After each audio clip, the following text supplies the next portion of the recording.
Hey, everybody.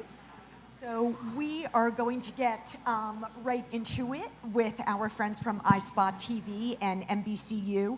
Beforehand, I know you will both be happy to know that we're giving away the gift certificate to Airbnb for $500, brought to us by our friends at Nexstar Digital. And it is going to Michelle Stone at Paramount. Yeah. Michelle. Way to go, Michelle. So we're actually paying people to listen to us. Well, that we're having to bribe them, just to be clear before we start. If you want to articulate it that way, then okay. Yes. So they can just go to the front and we will get all your info. So as I said, very, really delighted to be here having a conversation with Mark and Stu about modernizing currency and measurement. Obviously, this is, a conversation that is very germane to everything we're talking about today. iSpot talks about itself, and many agree about being the new standard in television ad measurement. Obviously, the marketplace is responding. You've just received an investment of $325 million from Goldman Sachs. Group M announced last week that it's going to be testing iSpot data. So you are certainly at the forefront of the whole conversation that we've been having. And then, of course, Mark is here because NBCU has added iSpot as an official measurement provider in a multi-year deal, having worked so far on the Olympics and the Super Bowl. And next week, NBCU is going to be holding a briefing talking about what some of the initial findings from that partnership has been so far. So to discuss all this and really get down to it, please help me welcome Mark Marshall, who's the President of Advertising and Partnerships at NBCUniversal, and Stu Schwartzapfel, Senior VP of Media Partnerships at iSpot.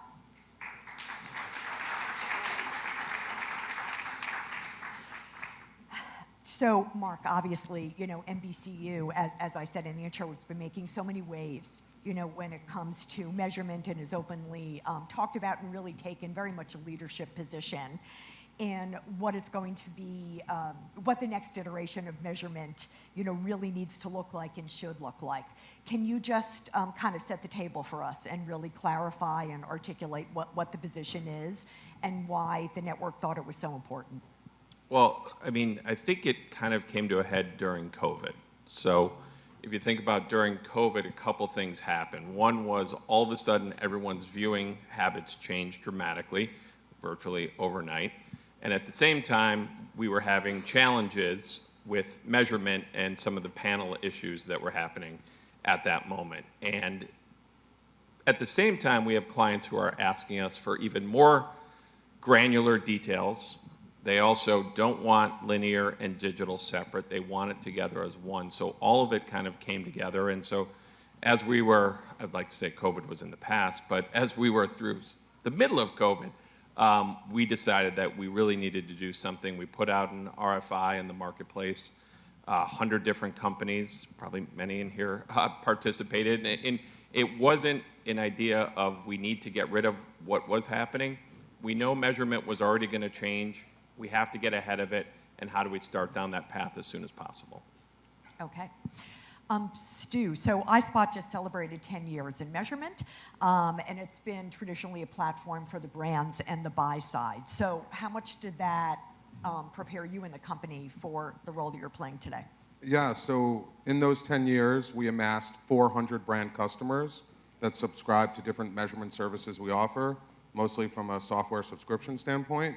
So really got to know the brands, their use cases, built a lot of trust with those brands who are using our data in a multitude of ways, everything from media measurement to attribution measurement to cross-platform measurement to media mix modeling and everything in between, segment analysis. So the table was set, so to speak, from a trust standpoint. And when our partners at NBCU kind of got serious with us about advancing this alternative currency initiative, we were able to go to our brand partners and say, we're taking this really seriously with NBCU, and look for people to partner with early on and get involved in the test and learns. So there was a high degree of comfort that we were able to kind of convert almost immediately. Can you talk a little bit, Stu, about like what the initial reactions were from brand partners? Were they like, yeah, let somebody else do it and we'll worry about it later? And Well, I think Mark was being kind before when he kind of omitted one chapter of the story in terms of how this came to be. I mean, there was some undercounting that was going on during COVID as well that helped to advance this alternative currency initiative to the forefront and had frustrated a lot at least on the sell side, who felt that their audiences were being undercounted, both for linear and out of home. So I think that accelerated things. It piqued the brand's interest, who wanted to make sure they were getting the most accurate measurement possible. And yeah, we found it to be pretty well received. Okay.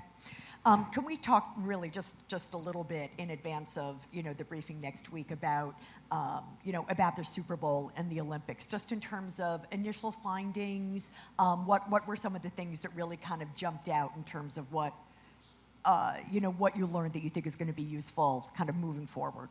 Yeah, I mean, one of the things that I mean, it was nice that we got to be friends with the iSpot people. I don't think they knew what they were getting into when we said, yeah, we're going to do this, and we're also going to test it in the two of the biggest events. We're going to start with the Super Bowl, and oh, by the way, that's going to be dropped in the middle of the Olympics.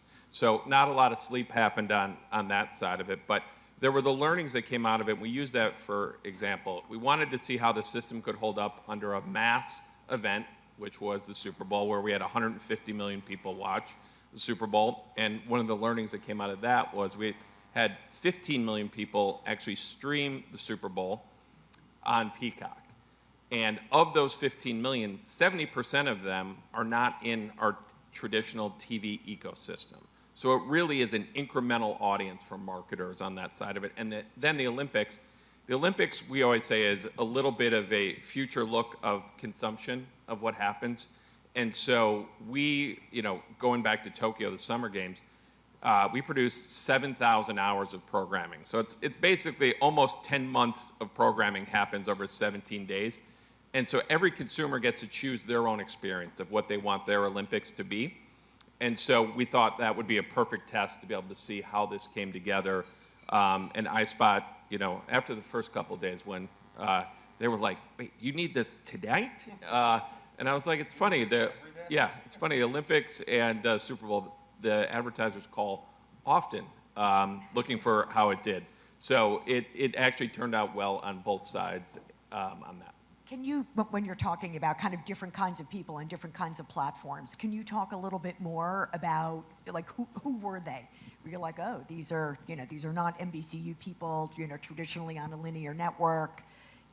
Were there other kind of things that became clear quickly about who these different viewers were? Well, one of the things that I loved was, coming from the linear side of it, our feedback loop with clients typically was we would send a post by 45 days later and say, hey, we delivered the 108 million adults 18 to 49. We're great now. That's just not good enough, especially when we're competing with, some of these, social platforms that have real-time information. So it was great to be able to partner with iSpot to be able to say, call Jack Hollis from Toyota and say the next day, your spot that ran immediately after Nathan Chen won the gold medal was watched by 18.9 million people, and 1.9 million of those were streamed. The others were linear. It was the most liked ad out of the 16 different creatives that you ran. So it was much broader than just counting. It was able to really provide a feedback loop in real time on that side. We talked about this a little bit in our prep call, the whole notion of being able to respond very quickly to creative that is working or creative that perhaps is not working as well. Do you feel like, or let's put it this way, how close are we to a moment where where you'll be able to report information like that to a Toyota? Do you think that we're going to very quickly be seeing changes in creative, and how soon, how nimble are they going to be able to shift what they're giving you in order to get a better result? I will answer it. Then you can talk more, because then if people fall I was going to asleep, let you answer it. Yeah. If people fall asleep, then it's only me that put them asleep. We both need to participate. Okay. But I don't really know. I mean, it's not an easy way to answer of all of it, but I would say the Olympics is a great example. It goes on for 17 days. Clients produce multiple pieces of creative to eventually get to the point to be able to say, ad A works better against stick and ball sports compared to swimming. That'll be real. We will be doing that in Paris, I think, for sure, in those games. So, I mean, it's from NBC, just making me think of NBC's point of view, beyond the Olympics and Super Bowl, there's going to be other, absolutely. This is going to be continuing, and how close are we kind of in those conversations? Are they real? Yeah, I mean, 'Cause I think that's a question. I think right? the word test and learn gets thrown around a lot. Like all these test and learns we did together, 66 plus, we did them for a reason, right? We did them because we want to apply the learnings to how NBCU does business, right? So I don't want to speak out of turn, but you know, we're hopeful for this year's upfront. We're hopeful, very hopeful for next year's upfront. We're hopeful for the scatter market, right? And we want to get brands transacting on iSpot off of NBCU inventory for both linear and digital. Okay. Stu, what is the role of your other forms of measurement beyond the reach calculations? Yeah, so the word counting was used a moment ago. I think when we think about the opportunity in front of us for alt currency, the opportunity is twofold. One, to modernize how we count. Two, to do more than counting, right? There's so much more that we can be doing, and I think the networks spend the boatload of their research budgets on counting today, right? And forget about whether you like Nielsen or you don't like Nielsen. I think everybody agrees that they don't want to spend their entire research budget counting things. They want to take some of that money and be more innovative with it and focus on performance-based metrics, right? So iSpot has a roster of other measurement in the attribution space and in the cross-platform space and in segment analytics and things like that. So when Mark is talking about all the reporting that we were doing for advertisers during Super Bowl and Olympics and the conversations that he's having with CMOs, the fact that he can call a CMO within 48 hours and not just say, here's how many eyeballs you got, and here are all the cuts on the eyeballs, but here's how it converted, here's how people felt about the spot emotionally through our ACE Metrics acquisition, which focuses on upper funnel measures. So the point is, it should be a test bed for innovation on what else we can do beyond just counting. So we do think about that in the future, and you know, I'm not saying that we're committing to outcome-based guarantees, but everything is on the table right now because we don't want to just replace one legacy system with another one that does the same exact thing. Yeah, I mean, I have to say, a lot of the conversations that we had kind of in the process of leading up to this event was about, do you just go from having one monopoly to another? No. We don't. Say more. more. I mean, here's the other thing. We've been transacting on alternative currencies for 5 years through our AdSmart product. You know, so this is not a new thing. The difference that iSpot brought to us was the timeliness, the second by second, and the cross-platform. That was the difference maker and why we partnered with them. And Stu mentioned as well, they were already dealing with the clients. So it wasn't like we were going to have to go out and start from scratch with that. It was already a tool in their arsenal that they had already. Right. Stu, can you talk a little bit about the work you're doing with the trade desk and the difference between being a measurement partner versus a currency partner? Yeah, so, I mean, if we're being very binary, right, being a currency partner means that you're being transacted on, at least from a measurement standpoint.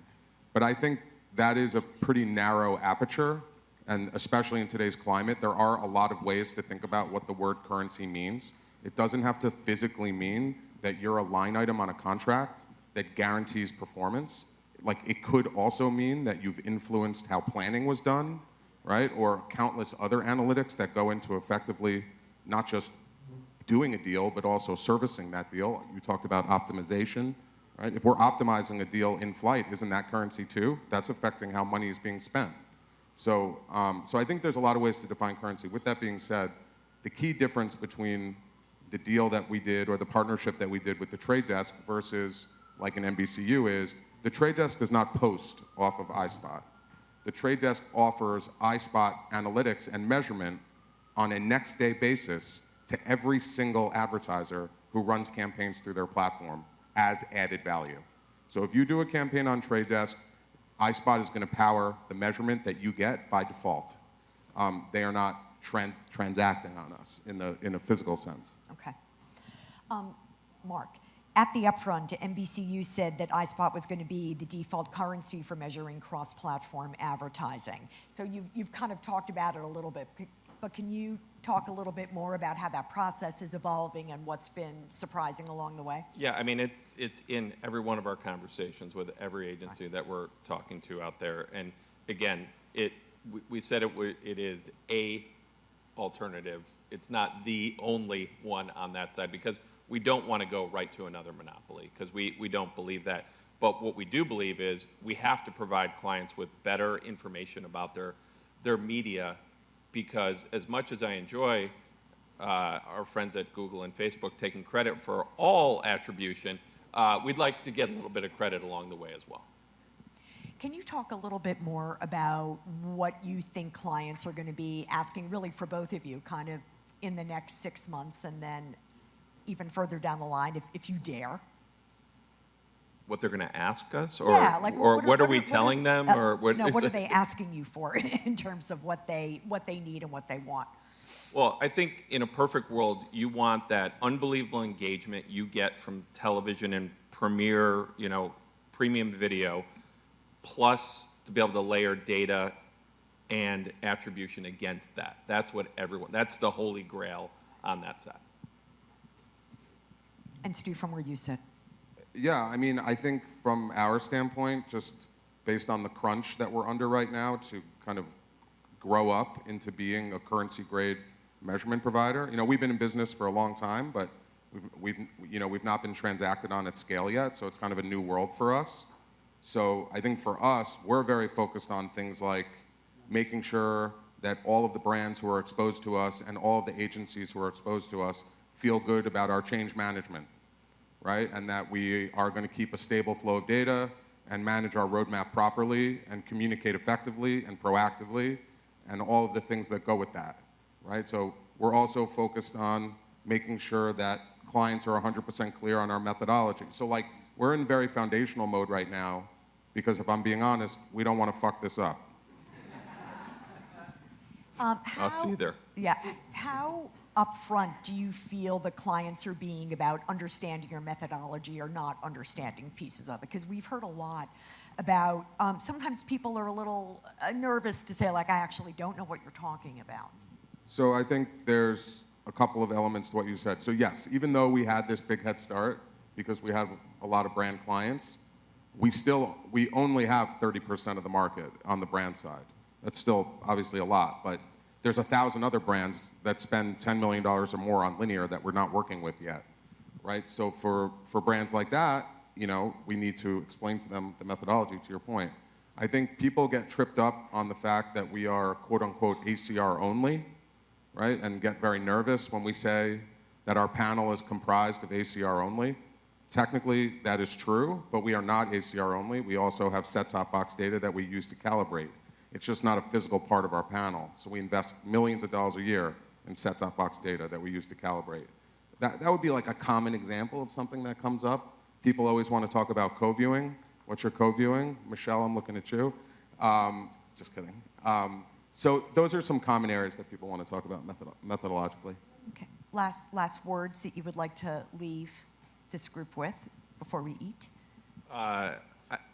Wow, I know, that's tough. I would just say, the testing and learning, to Stu's point, is really important because as we move forward, you can't baseline off a system that we know isn't perfect. It's like, a kid that got a C+, taking his test results and then using that as the answer key for the rest of the class. So we have to start to test and learn at scale in order to be able to move to the next level on this. All right, well, obviously lots more we can talk about, but as I said, lunch is upstairs on 4. You can either walk or take the elevator. We're all going to be back here at 1:20, and many thanks to Stu and Mark for an excellent Thank you. discussion. Thank you.